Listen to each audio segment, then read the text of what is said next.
Thank you, Admiral Hagari. As our forces continue their thorough operations against Hamas in Gaza, there's something worth acknowledging.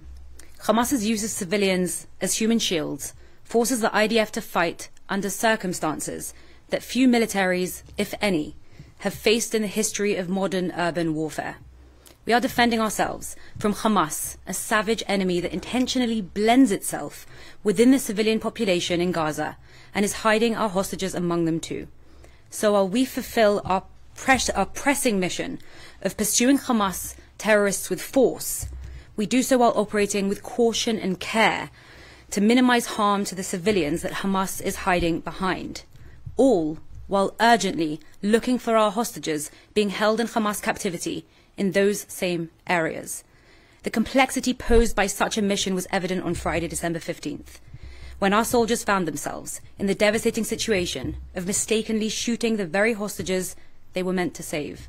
The IDF Chief of the General Staff, Lieutenant General Herzi Halevi, said that shooting those waving a white flag, trying to surrender, is against the rules of engagement, hostages and civilians alike.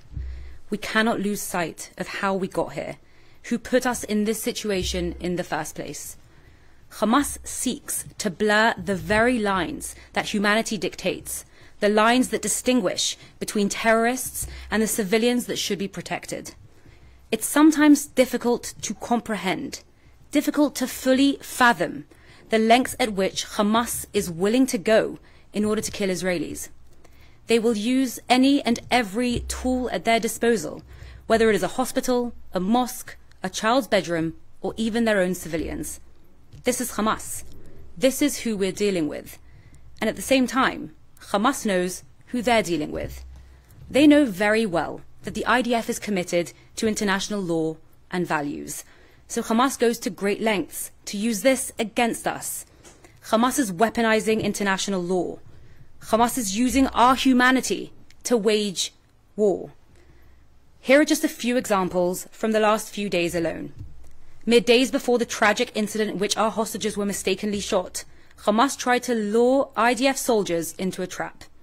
They placed dolls in baby clothes in an alleyway next to children's school bags full of explosives while playing recordings of the words "Save me" in Hebrew. Hamas hoped to use our humanity against us, but our soldiers foiled the ambush before they could. Here's another example from the last week, an example that we documented and distributed to the world. When our troops entered the Kamal Adwan hospital after dozens of Hamas terrorists surrendered from inside, IDF forces discovered that Hamas had been using incubators to hide weapons and explosives. They literally turned the very machines that were supposed to sustain life into an instrument for death. Here's another example from the last week, an example that we documented and distributed to the world. Just yesterday, the IDF exposed a massive tunnel, at least 4 kilometers long and wide enough to drive a car through. Tunnels in Gaza are not new, but this one is notable not just for its sheer size, but because of its location. Hamas dug this attack tunnel just 400 meters from the Erez humanitarian crossing, a crossing that had been built to benefit the people of Gaza, where Gazans used to cross into Israel to work, receive medical treatment, or visit family. The Erez humanitarian crossing was a source of prosperity and hope until the horrific massacre of October 7th, when Hamas destroyed it and killed and kidnapped some of the very people who were stationed there to provide humanitarian aid and assistance to Gazans. The same day we exposed Hamas's massive attack tunnel next to the humanitarian crossing that Hamas destroyed, Israel reopened another major crossing with Gaza, the Kerem Shalom crossing, in order to facilitate the entry of more aid to the people of Gaza. Because our war is against Hamas, not against the people of Gaza. Our intent is to defeat Hamas and secure the release of our hostages.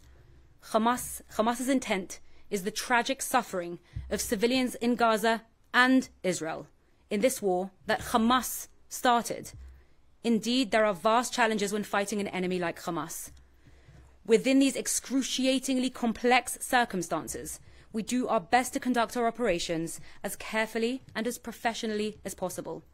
And while our policies and procedures are in line with the law and our values, we are aware that when fighting on such a scale, there may be deviations that require further examination. The IDF has a robust system for doing so, and it starts with the IDF's General Staff's fact-finding and assessment mechanism.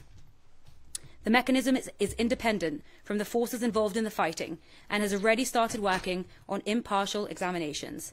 The findings of this mechanism serve the relevant bodies when deciding the necessary steps that are required per case. When misconduct is identified, the IDF will take action. It also serves our lessons learned process, and its recommendations help mitigate the risk of exceptional incidents occurring in the future. Our goal remains the same: to dismantle Hamas and secure the release of our hostages.